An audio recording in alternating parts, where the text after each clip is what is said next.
I'm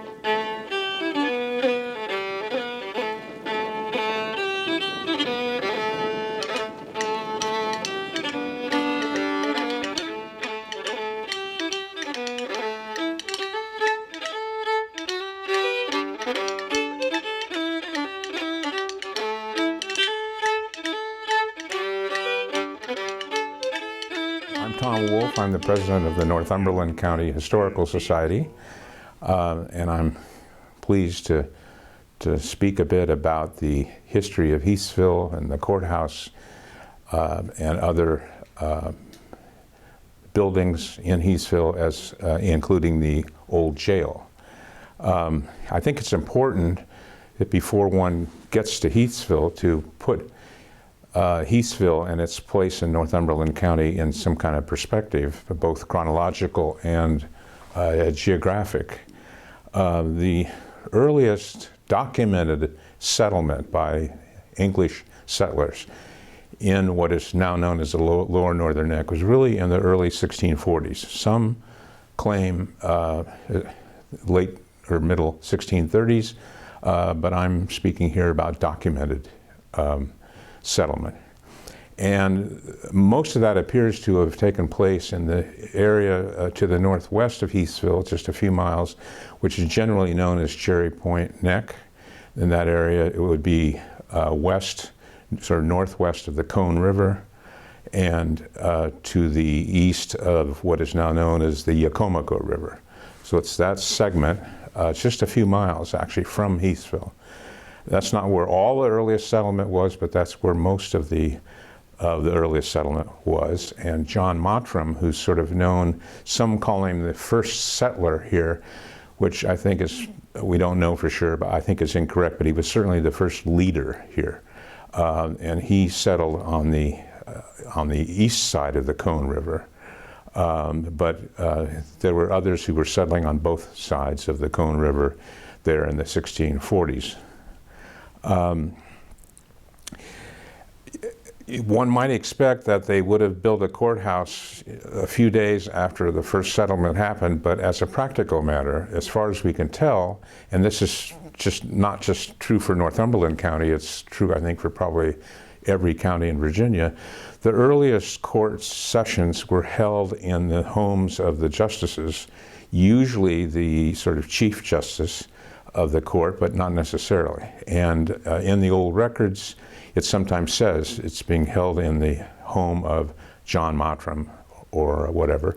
In other cases, it doesn't say where. So we don't really know, or at least I'll say I don't really know, where the first courthouse was. There's some evidence that it was in fact built independently of someone's house, but maybe next door or very close, up in the Cherry Point area in the late 1640s and early 1650s. Then there's stronger evidence that by about 1663, 1664, a courthouse was constructed in the Hall's Neck area. Now that doesn't mean that they still didn't hold some court sessions in the homes of the justices. If you can imagine how difficult it must have been to get around in those days, and Northumberland County was quite large, really, especially in the earliest days when it included Lancaster and Westmoreland and so forth. Often they still, even after 1663, 64, often held court sessions in the homes of a respected justice. Finally, it was decided that to really build a courthouse that would last. And I should add that the really fairly paltry evidence we have is that those earliest courthouses were probably made of frame construction and post and hole construction, in other words, without brick foundations, and they simply didn't, in this climate, and last very long, maybe 10 years, 15 years, something like that.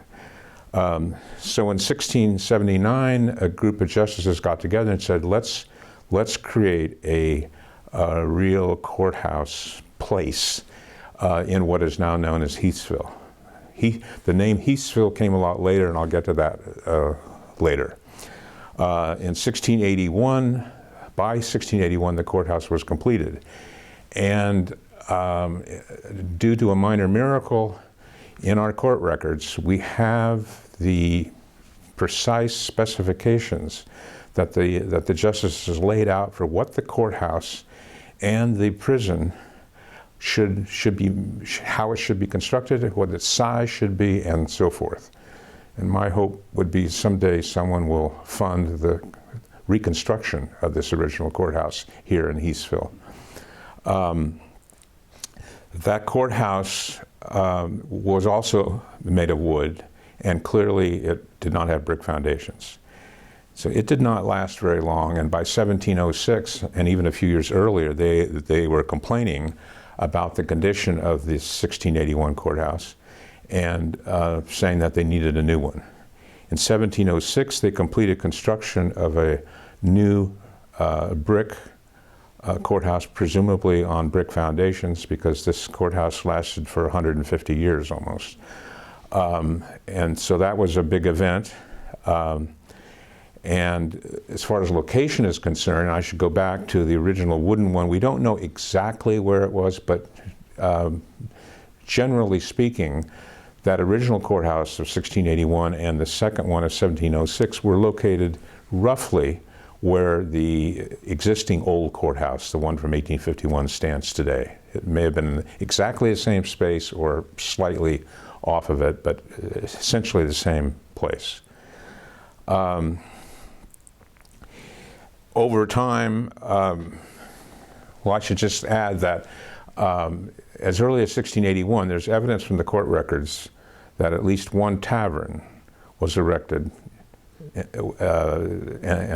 ordinary was given a license, which was going to be near the courthouse. So courthouses and ordinaries, otherwise known as taverns, seemed to go together. They were gathering places, and you didn't have towns yet, and so that was a logical place. Only other possibility might be a crossroads somewhere where there was a lot of traffic, but there weren't many of those. So from the very beginning, there was some commercial activity, but it was mainly, it would appear, of the tavern nature. By the 1840s, there were complaints that the 1706 courthouse really needed to be repaired or essentially rebuilt. And that was done, and it was completed by 1851. And that's often referred to as the third courthouse here in Heathsville. But, and I'll come back to in a moment to what this village was called at that point. But anyway, that courthouse was used up until about 1997, 98, believe it or not, with a couple of renovations in the early 1900s. And in 1998, the present county courts building, which is a couple hundred yards west of the old courthouse, was built, and that's where the courthouse is today. So that's really a history of what we know, what we think we know about courthouses here in Northumberland County. As I say, our knowledge about the earliest ones is a little wobbly, but that's the best that we know. Perhaps I ought to say a little bit about the old courthouse. It's been renovated, as I said, several times. The upstairs courtroom was still being used until 1997. That's my understanding, when the present courthouse was built. And it's a neat room. It, of course, underwent renovations over time between 1851 and 1997.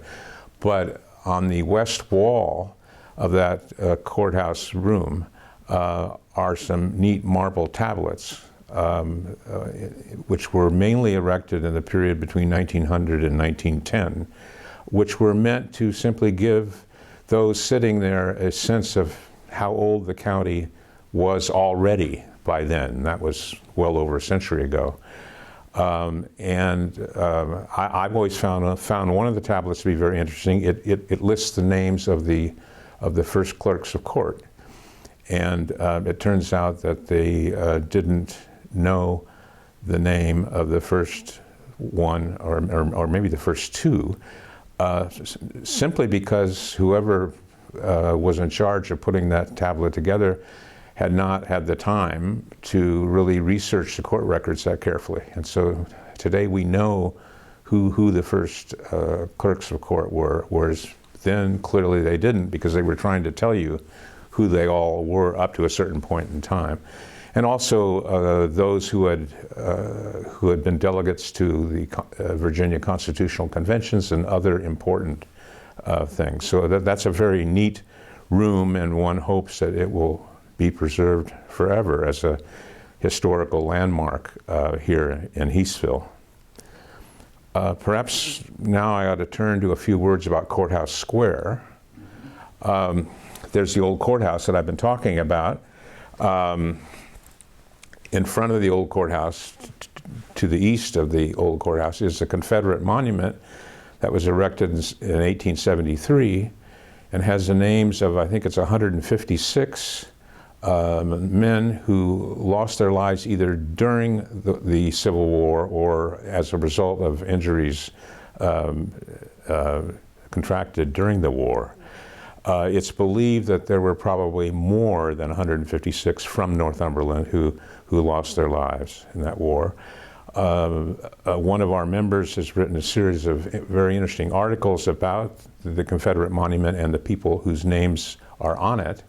And he's come to the conclusion that there are other names, and not only that, but that just based on the census and other records that he's looked at, something like 16% of all those between the ages of, I think, 15 and 45, in other words, who were eligible to serve in the Confederate Army from Northumberland lost their lives. So essentially 1 out of 6, which is, when you think about it, it's just really amazing. Moving on to other features of the Courthouse Square, of course, there's Rice's Hotel, Hewlett's Tavern, which I think has been covered by others in this series. The sign out in front says it dates from 1795. It's pretty clear to me that even though professional archaeologists were not able to find evidence of an earlier building, that there was one either right there or very close from the very outset. As I said before, we know there was at least one tavern that was already built here in 1681. So anyway, the Rice's Hotel has survived. It was falling into ruins in the 1990s and saved by a group of people, and now is a very well-run and well-functioning organization involved in all kinds of activities. Another old building from this Courthouse Square area is what we call the old jail. Now, it's not the oldest jail here. It's what happened to the old jails is very much what happened to the earliest courthouses. Namely, they were made of wood. We actually have the plan too for the one that was built in 1681, but it was all wood without brick foundations. And if you go through the court records carefully for the 18th century, you'll see that about every 10 to 15 years, a new prison was authorized to be built. And when you first look at that, you think, well, wait a minute. I mean, did they need a bigger prison? Is that the problem? And I think it was just because after 10 or 15 years and spending as little money as they could on these jails, they tended to fall apart, and that really wasn't going to work if you're trying to keep people behind bars. Another aspect that I've learned, or I've heard about, is that in those days, simply putting people in jail was not seen as the most effective form of punishment.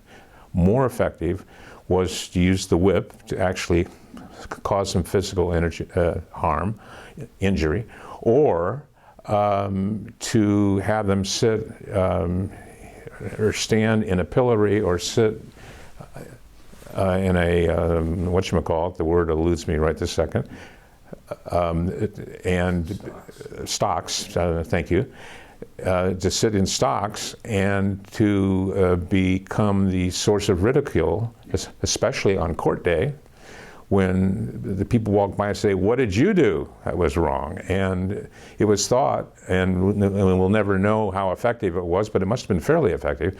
It was thought that that kind of punishment in a relatively small community where everyone knew everyone else was probably the most effective way to get people to shape up. Nothing like public humiliation. Yeah, right. So, and it's often thought that, and when the Helix Tavern people rebuilt a pillory and a stock and a whipping post just next to the present old jail a few years ago, it was thought that perhaps it was intended to humiliate African Americans, but actually those things, including a ducking, I was going to say pond, but that's not what I mean. Ducking, where you would throw a thing and hope that the guy would fall in the water. Those were used for everybody. In fact, my understanding is that most punishment, deserved or not, of slaves was done on the plantation where they happened to live by their masters or their overseers. Now, finally, after having to rebuild a jail every 10 or 15 years, in the 1830s, it was decided to build a jail that would last. And that meant it should be made of brick, and it should be on brick foundations. So in 1839, that's what was built. Now, most people used to think that the jail, and this jail still stands, and you can see it, it's at the corner of Judicial Place and Back Street, just a few feet from the courthouse. Until a few years ago, virtually everyone thought that that old jail had been built in 1844. And I've said 1839 because if you look carefully enough at the court records, it was built in 1839. There was clearly a fire of some sort, an important fire in terms of the amount of damage, in 1843, and it was rebuilt, so to speak, not entirely. Probably the brick, it was probably the insides that basically burned out.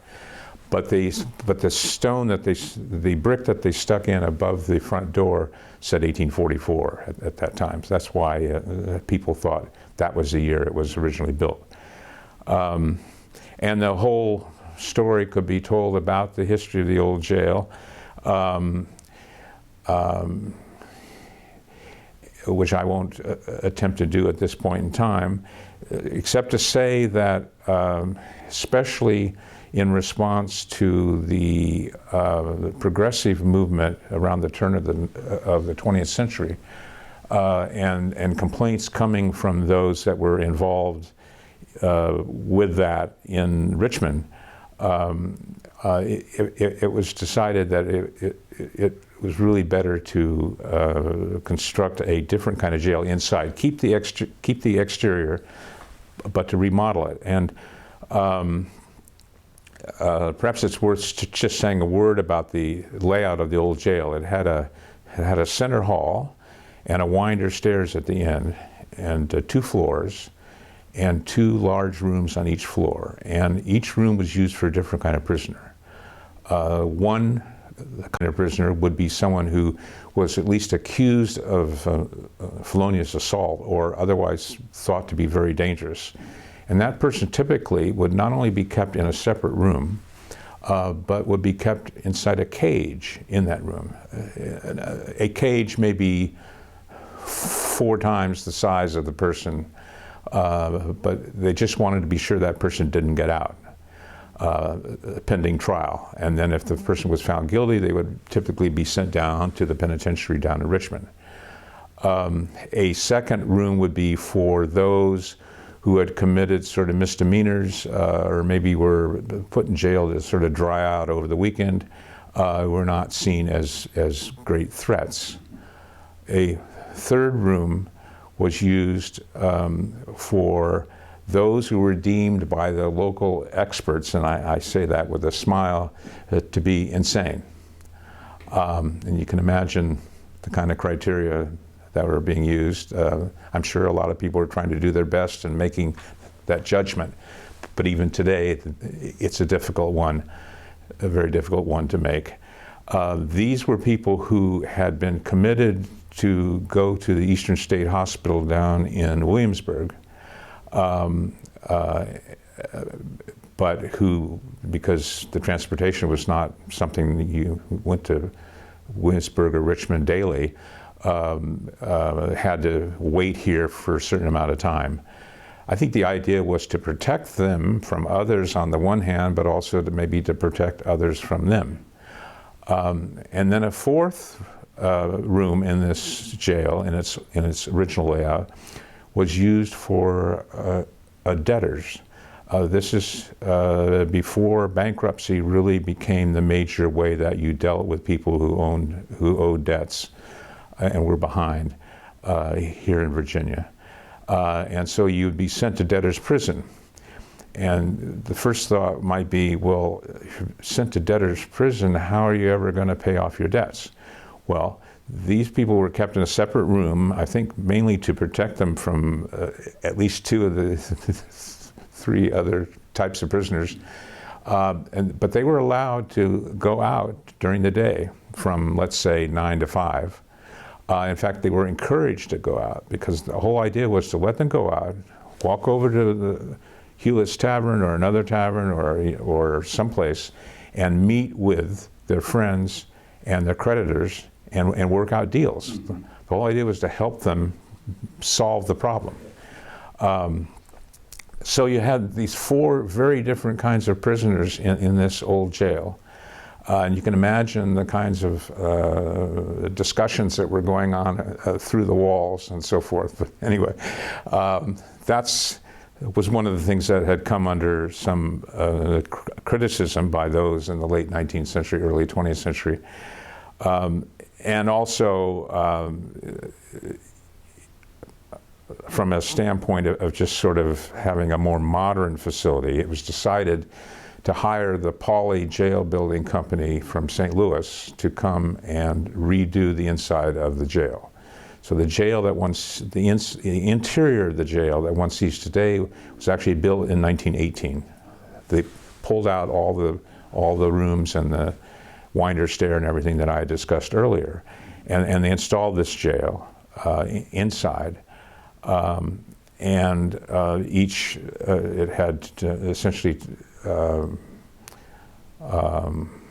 6 cells, 3 on each floor, and each cell could hold four prisoners. In going through the court records, I never really found a case in which there were 24 prisoners in that jail. It was usually when the sheriff would report to the court, there might be 5, 10, 8, 7, something like that. But this also came under great criticism for all kinds of reasons from what I'll call the progressive movement that emanated out of Richmond at that time, within the government anyway. For example, having someone be in a hammock for 24 hours a day is probably not the healthiest thing for them to do. I mean, it's one thing to lie in a hammock on a summer afternoon for 2 or 3 hours and take a nap. It's another thing to really be confined to that all day and all night. So there were all kinds of criticisms right from the outset. And over time, and the Northumberland old jail was very much like, it looked very much like and was very much like those in virtually every other county, of which there were almost 100 in Virginia after the Civil War. And finally, in 1958, the Department of Corrections in Richmond said, you will close the jail, and the prisoners you have, of which there happened to be only 2 on April 12th, 1958, sorry, They were moved to the Richmond County Jail, which presumably had already been improved to some extent. On that day, on the eve of the closure of the jail, the Northumberland jail was the third oldest county jail still being used for prisoners. The two older ones, one was in Fauquier County, still standing, I think, today in Warrenton, if I'm correct, and the other one in Rockbridge County in Lexington. And I think that's the sheriff's office there today. Anyway, and on just a last comment on the old jail, it was used then as storage by the county, and the county really thought it was an eyesore and was about to tear it down. And then a group of local people interested in Northumberland history got together and went before the Board of Supervisors and said, please don't tear down this building. It has a lot of historical interest and meaning. We will form a historical society to save it and preserve it if you will promise not to tear it down. That wasn't how this historical society got its start. Yeah, and that's when this historical society got its start. Actually, 1858 is when the old jail closed. 1958, I'm sorry, I keep saying. But 1963 is when the Historical Society formally was established. So there was a period there of back and forth. It was basically over the jail. Hmm? It was basically over the jail. Yeah, and it was held, and the society actually had its papers and everything else, and the board even met a couple times in the old jail. But then there, apparently, what I've been told is that there were a couple board members who were afraid they might get locked in there by mistake, so they started meeting in the old courtroom at the courthouse, and this building that we're sitting in now was not built until 1978, but it's meant to look like it's a colonial age building. Anyway, those are the main structures that comprise the courthouse square. Of course, there's a World War I memorial here. And there are a few commercial establishments, but that's really it when it comes to the courthouse square. Now, on the naming of the village, as I said before, from the very outset, this was simply referred to as Northumberland Courthouse, and that's the way it was really throughout Virginia. I won't say in virtually every county because I haven't tried to research that, but in almost every county where the courthouse was established was called X County Courthouse. Like Gloucester Courthouse. Like Gloucester Courthouse. Yeah, Gloucester Courthouse. Warsaw was originally Richmond County Courthouse, and so forth. Lancaster. It was called Lancaster Courthouse, in fact still is by a lot of people, and so forth.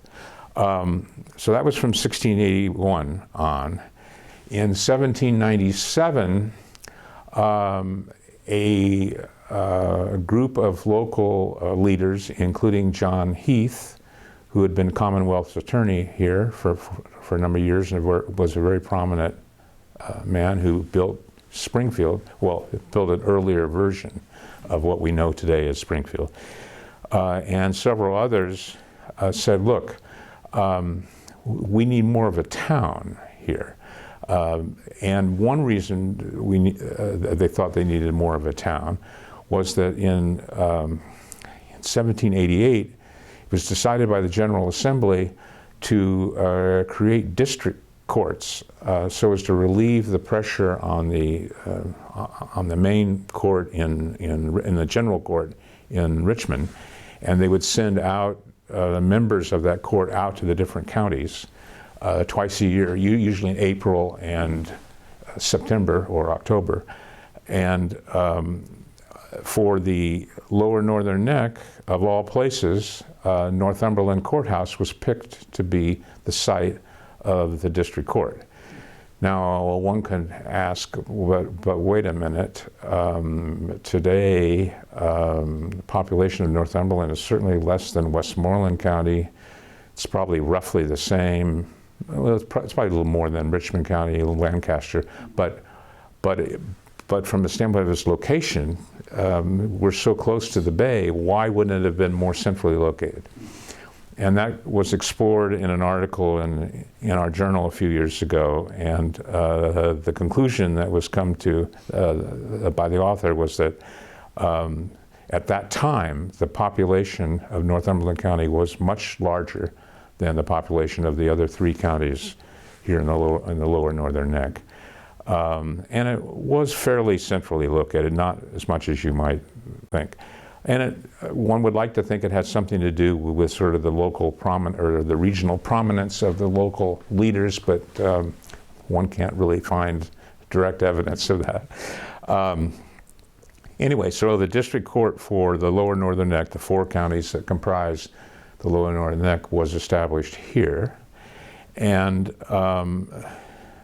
about 9 years later, in 1797, a group of local leaders, as I indicated earlier, got together, and they and about 60 others signed a petition that was sent to the General Assembly asking that Northumberland Courthouse, that it receive a new name, and be the basis for a town that would attract more businesses, probably thinking mainly of ordinaries and inns, hotels, in part because now it was the center of activity for the district court. And that was in late 1797, and in early 1798, the General Assembly agreed and asked that Thomas Hewlett, and Thomas D. Downing, and perhaps it was John Haney, sorry, it just slips my mind for a minute. We can come back to that later if you want. That they each contributed about 10 acres or so to the formation of a larger town around what was then Northumberland Courthouse and the courthouse bounds. And an interesting point that was only fairly recently discovered is that the General Assembly said the town shall be named Heathsville. Now, that's Heath without an S, just Heathsville. I mean, it's all one word. Whereas today, as people know, it's Heathsville with an S between Heath and Ville. And so it's been a big mystery as to how Heathville somehow evolved to be Heathsville, and that's a complicated story, more complicated than I should probably try to go into right now. But it actually took a half a century for it to become generally known as Heathsville, but there are even records in the late 19th century that refer to it as Heathville. I think just as a little aside, but maybe of some importance, I think one of the reasons why it took so long for the name to become, 2 of the reasons really, for the name Heathsville to become really established, whether with an S or not. And in fact, in the majority of the court cases that had to do with anything that was going on around here for 4 decades, continued to refer to this as Northumberland Courthouse, or the courthouse bounds. One reason is that John Heath, not long after this happened, became ill health, moved to Richmond, where he did play an important role. He was on the governor's council, but he had left this area. And then you had the War of 1812. And there are people who may not realize that the War of 1812 actually came to Northumberland County in 1814, in August of 1814, and again in October 1814, when the British, having failed to take Baltimore, were sailing back out of the Chesapeake Bay, and they decided just to let them have it wherever they could, and they blasted a lot of houses that were close to the Potomac or the bay, and they also made an incursion. They made 2 incursions up into this area. But accounts that I found, anyway, contemporary accounts of those events did not refer to this as Heathville or Heathsville with an S. It referred to it as Northumberland Courthouse. And I think that the fact that there was that disturbance for a few years, and that John Heath had moved to Richmond by 1804, before the War of 1812, I think led to a period in which Northumberland Courthouse continued to be the main way that people referred to this place, even though, technically speaking, it should have been called either Heathville or Heathsville. Anyway, so that's the story of the name of this town, and it continues to be Heathsville with an S. I was just going to say that just a little bit about the town in the early 19th century. After it got its new name, there were still at least 5 plantations here that were in what we now call Heathsville. That would include Roanoke, which is on the sort of the northern side. Springfield, as you're coming into town, Springfield's on your left. And then there's Belleville, which most people don't know anything about. It's off to the left. They're sort of behind St. Stephen's Church. And then there's Oakley, which is just right next door to us here. And then there's Sunnyside, which is at the other end of town, so to speak.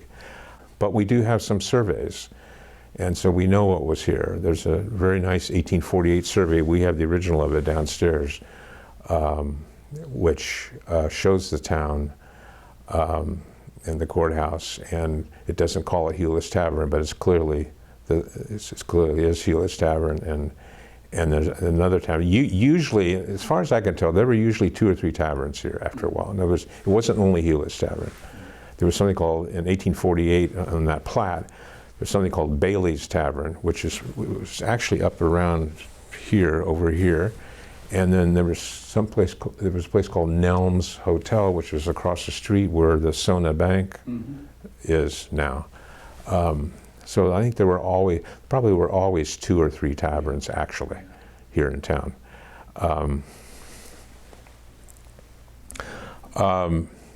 As far as I can tell, there wasn't much economic development of Heathsville other than the plantations that were already here and a few taverns and so forth until about the 1830s.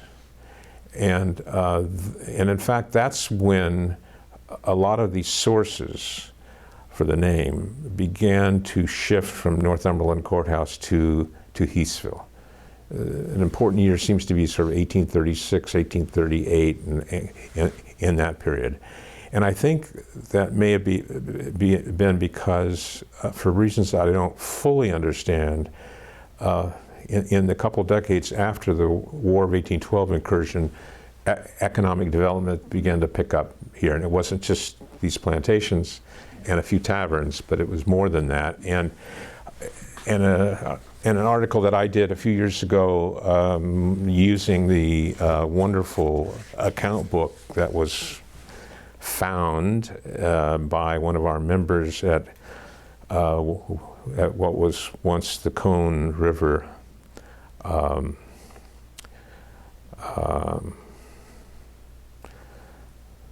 wharf before it burned.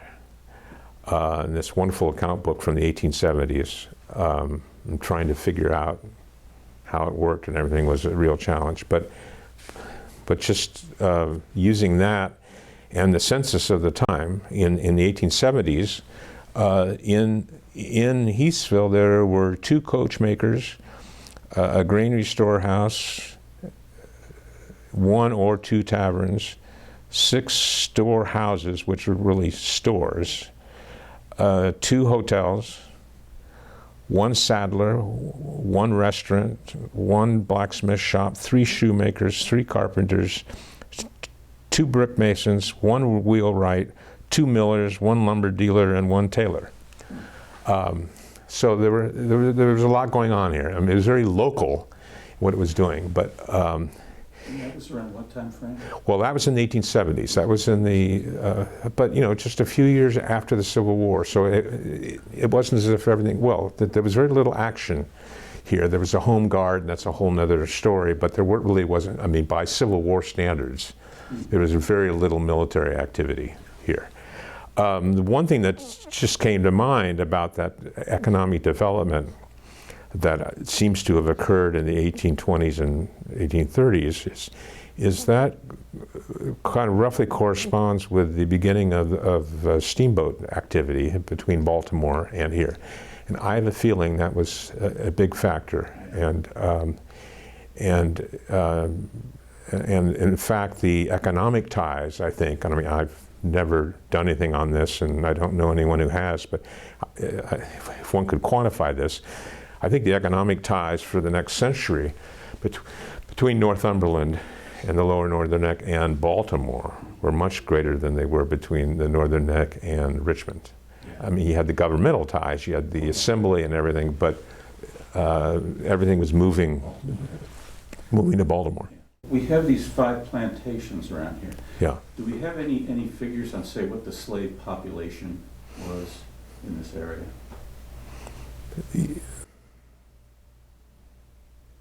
Well, I mean, from the 1780s, when after the end of the Revolutionary War, in the tax lists, they start listing slaves, at least those 12 years or older. But that gives you a feeling. Yeah. And one, you know, if one knows quite a bit about the families and where they live, you can sort of figure out. If you ask me, you know, how many slaves were there at Roanoke or Sunnyside, I can't tell you. But one way to get a hold of that is if you're looking at, say, the 1850 census for the Betts family, probably still owned Sunnyside then. It would be in the census, but it would be each year in the personal property tax list, yeah, too. So we do have figures, and if you're interested, there's an article I did in the 2010 bulletin on the. I was trying to get a sense of how the distribution of wealth changed or did not change between the Revolutionary War and the Civil War, and I basically was using the taxes paid as sort of saying, well, okay, it probably reflects roughly what the wealth was, because they were paying taxes on real estate and then on personal property, including slaves. Mm-hmm. So there's a lot of information in there, and there are even figures about the slave populations. I have some figures for probably 1840 and 50 showing Northumberland compared to the other counties, and that kind of thing. But work can be done on that. Yeah. The evidence, and I haven't really researched this that carefully, but the evidence about Heathsville and its economic development is that it didn't really take off until maybe the 1825 or 1830, despite those wanting to have it become a really important commercial center. But I think one reason, one reflection of that, not really a reason for it, I think more of a reflection, is the fact that there was substantial outward migration of whites from Northumberland between 1790 and about 1840. Speaking of Civil War, you mentioned a member here of the society had written a paper on the Civil War. Was that Bob McKinney? Well, Bob may have written, no, who I'm thinking of is Richard Covington. Okay. And he had some ancestors in the Civil War, so his first paper was on a couple of them.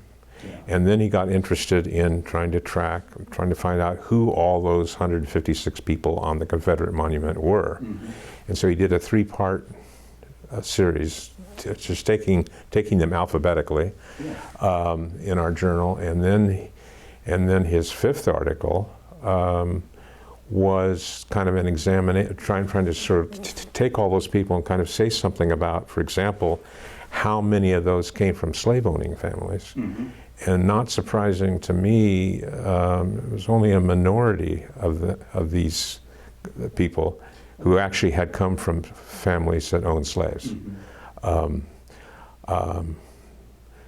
You know, I think there were great pressures on anyone who was able-bodied and over the age of 16 or 18 or whatever to fight. But also, I think a lot of people thought, well, you know, we're being attacked. So, you know, we don't own slaves, but it's our place. So, you know, so there were all kinds of reasons.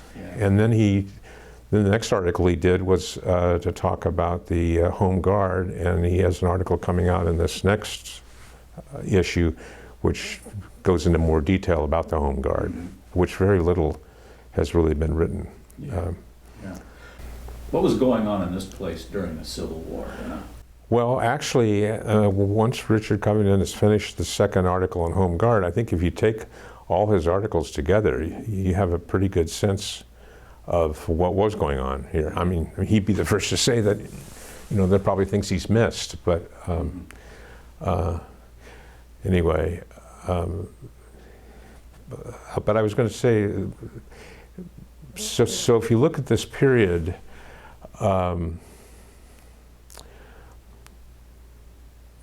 really beginning, I guess, in the not long after the Revolution, up until the 1840s or so, there was this general outward migration.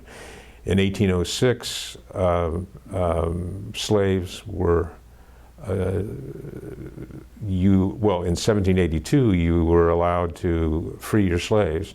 1806, a law was passed saying if you were a freed slave, you had to leave the state within a year. Only a small minority actually left because that meant they had to leave their larger community and people they knew and all that. But that was kind of an ongoing kind of issue. And then you had the white population that was actually falling and moving to Kentucky and elsewhere. And some impact from the War of 1812. And why things started picking up in the, say, the late 1820s and 1830s, I'm not sure, except maybe that was just kind of a natural thing that would have happened a bit earlier.